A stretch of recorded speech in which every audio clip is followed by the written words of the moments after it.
Welcome, everyone. I'm your host, Dennis Day, and I'm here with Getting Your Edge How to Downsize Your Home. I'm with my real estate expert and local advisor, Judy Gratton. How goes it today, Judy? Hi, Dennis. We have an excellent show for you today. We are local downsizing experts, and we have a show called The Psychology of Selling Your Home. And what we talk about are 6 strategies that will help you sell your home for top dollar. That's the goal. You want to get the most and best you can. This is an investment. Let's talk about those 6 things. Number 1, there's an old saying, you don't get a second chance for a first impression. What does that Correct. mean for home sellers? What does that mean? People form their impressions from the minute they drive into the neighborhood, which you don't have a lot of control over, but especially when they pull up in front of your home. If your home looks inviting, clean, landscape trees trimmed back so it's not overgrown, toys and different items put back where they belong or not visible, that is a good first impression. When they walk up to the front door, if the door knob is newer and not dull and worn out or painted over, if you have a kick plate, is that shiny and new, not spotted and tarnished? And do you have a nice welcome mat that makes them feel like they're coming into a place that they want to see? So get a new welcome mat. Make sure your doorknob is new. Make sure the door is clean and painted, not chipped. Things like that. That helps with the first impression. If you can put some flowers out, seasonal flowers, that's always a plus. As a seller, you need to think like buyers think. How can I make the impression that leads people to believe they're going to be welcome and they're going to love this home? I can visualize myself living here. It's so important. Basic landscaping can make all the difference. What are your goals about selling this home? Let's say that you are downsizing and you have not been able to maintain the home for a period of time, either because physically, emotionally, financially, you just can't do it. If it has items that need to be repaired or it's really dated, that is going to affect the price of the home. What is your goal? Do you want to sell it in the condition that it's in and just be able to move on? Or do you want to invest some money in it up front to make it look better, to bring in a higher purchase price? And those are things that people like you and I, Dennis, can present to them. This is what you could expect to get in the condition that it's in right now. This is what you could expect to get if you did some fresh paint and updated some of the things. Is it really worth it to do that? I've had people say, I've got to put granite countertops in before my home. First of all, granite's gone out of fashion now, but in addition to that, why? If the counters are not obnoxiously bad, what kind of return can you expect to get on that investment when you sell? And we have reports that we can provide them with that will show what some of the different remodel ideas are and how much of it you can expect to recoup. It's really important that you have someone working with you, an agent who understands the psychology of pricing. First impression, you only get one shot. Take I advantage. can't tell you how many times I pulled up in front of a house with potential buyers and they take one look and go, nope, not interested, and move on. That's what happens if your first impression isn't a good one. Setting the stage for an emotional connection. Yes. It's not about your stuff. It's about helping the buyers imagine a life in your home. What things can they do? This is something I wanted to bring up. When someone comes to see your home, studies say that they are already 80% there on buying your home. You're in the location they want, your home is the size they think they want, and it's in a price range they're comfortable with. So all you have to deal with is just the 20% more to get them over the hump to make an offer. One of the biggest things that are really hard for realtors to discuss is, what does the home smell like? And sometimes it's things like pet odors, and those must be addressed, that will turn people off faster than anything when they come into a home and it smells. You will lose a lot of money if you don't address that. Odors are really important. I would suggest having someone you trust come in and tell them you want a really honest opinion about, does my home smell? One of the simplest things to do to combat that, not go out and buy a bunch of air fresheners and plug them in all over the house because people go, what's wrong with it? Sometimes it can just become overpowering. Instead, paint a wall. Even if it's only one wall, the smell of fresh paint is a positive in people's minds. And they don't go, well, why does it smell like fresh paint? It smells like fresh paint because the seller cares enough to have done something. Could just be that the carpet's rolled. You need to address odor. Start packing. You're moving anyway. And the psychology of selling your home is it is no longer your home. It is now your product. Ideally, people don't put wrinkled dresses on mannequins. If they sell the dress, the same thing is true with your home. Pack up your personal belongings, political or religious artifacts, because it opens your home up to more people who may not agree with those things. So you stay very middle of the road, you clean it up to the best of your ability, you take down the items and excess furniture. It's not bad for a home to be vacant when you put it on the market. You should have the home deep cleaned. And that means the oven, the stovetop, the inside of the refrigerator, the rungs inside of the windows where you slide the windows back and forth, or the sliding glass door, the windows and the doors themselves. Everything should be clean and smell clean. And then the staging is beginning to fall by the wayside because it's become incredibly expensive. And it can be anywhere from 3 to 5 to 10,000 or more to stage a home. That initial payment is good for 30 days. Then you have to pay rent on the furniture. Considering that our market time is longer now than it was in the past, that can become an issue. I know many realtors who are happier with a vacant home or one with very little furniture in it. And then they're having it digitally staged. Furniture is put into the photographs that go on to the multiple listing service that show some ideas of what can be done. And they also disclose that it's digitally staged. Interestingly enough, I'm not sure which of the large sites it is. It might be realtor.com that actually has a feature where you can cut the staging out of a photograph so you can see what the vacant room looks like. So we're beginning to see a shift in that thought process around selling a home. Don't feel that you absolutely have to have staging, but it needs to be as clean as you can get it. Your personal items need to be removed. The majority of the furniture needs to be removed. Now, I'm a bit different than some realtors because if you're still living in that home, yes, you live there. So start moving it out that way. You must leave some paths in the garage to get to the electrical panel and the hot water tank should an inspection be done. But we have to be realistic here, give people the opportunity to have some grace in their transition. Start moving out to the garage, but clean it up to the best of your ability. Have everything as clean as you can get it. Caulking around the sinks, tubs, and toilets. Make sure that's clean and not moldy or missing. Those sorts of things will indicate to a buyer that you care, and they start feeling more comfortable that they could put their furniture in this home. When we first decided to move our home, we started packing stuff. And we had 3 bedrooms. One of them was where we put all our packing stuff. You can't fill up a room and then expect people to be interested in your home. So we put it in storage. And there are those pods now that they'll come and pick up. And so that's definitely something you can do. But at the very least, start moving it into boxes out in the garage and make sure that you leave some room to get to the things that people have to get to.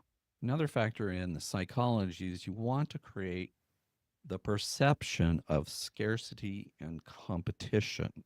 Pricing strategies matter. Sometimes listing slightly below the market value creates a sense of competition. More people coming in. If it looks like a good deal, And you can generate a lot of interest around the open house. You have a lot of people in there. Whenever there are a lot of people in a home, they begin to feel this sense of urgency that someone else is going to buy it out from under them.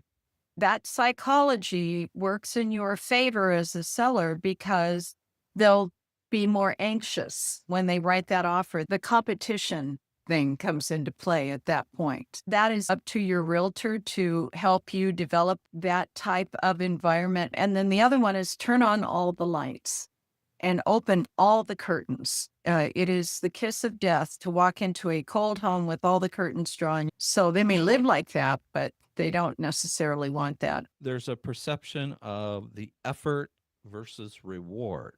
Most home buyers don't want to walk into a project. Some buyers, perhaps one is a contractor or has experience with tools and remodeling, looking for that deal. If you The deal. want the highest and best price, you don't want your home to be like a project, to have to do True. this, and that just to make it livable. There are a lot of people who are looking for investment properties to flip.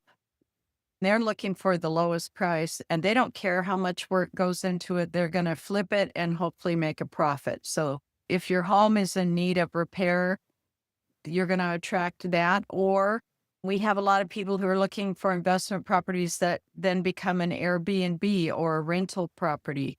They're willing to put some elbow grease in. But then there are other people who don't have the skills and would have to hire all the work done, and they just don't want to do it. Who do you want to attract?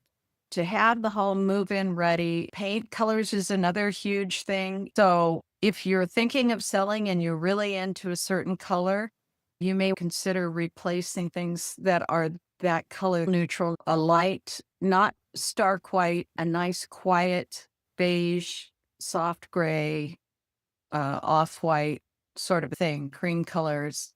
That's what's going to allow people to see their own creations in that home. Think like a buyer. Think like a buyer. It is your product. If you want to sell it, Most buyers are really stretching themselves financially to come into a home and then see, I need to put in flooring, I need new carpeting, I need to paint, I need to do this and this. Holy moly, they've just spent almost all they have on the down payment and the monthly payments. There isn't that extra money to do those things for most buyers. So you want to make it perceive the issue as a move-in ready. They don't have to do a whole bunch of expenses to make it the way they want it. Next one, trust and transparency.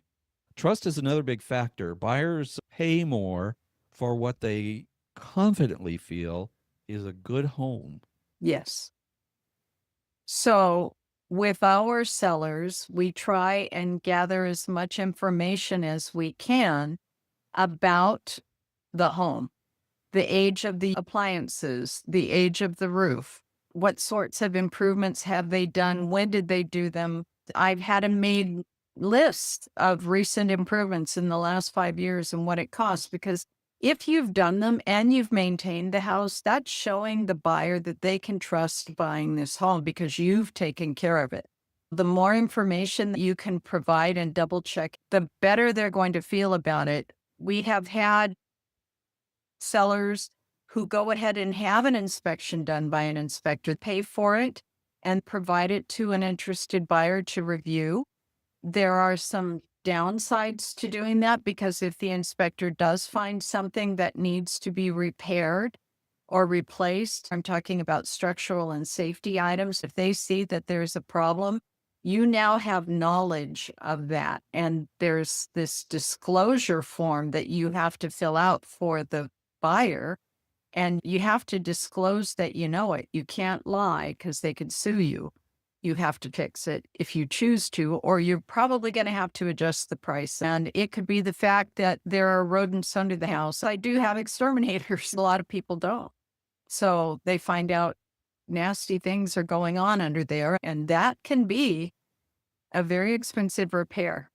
Are you willing to take the risk? Have you been under your house? Do you know the age of the roof? Those are things the inspector may discover. If you get that inspection done, that really relieves the buyer. In high sellers market, we're getting, anywhere between 5 and 25 or more offers on a home.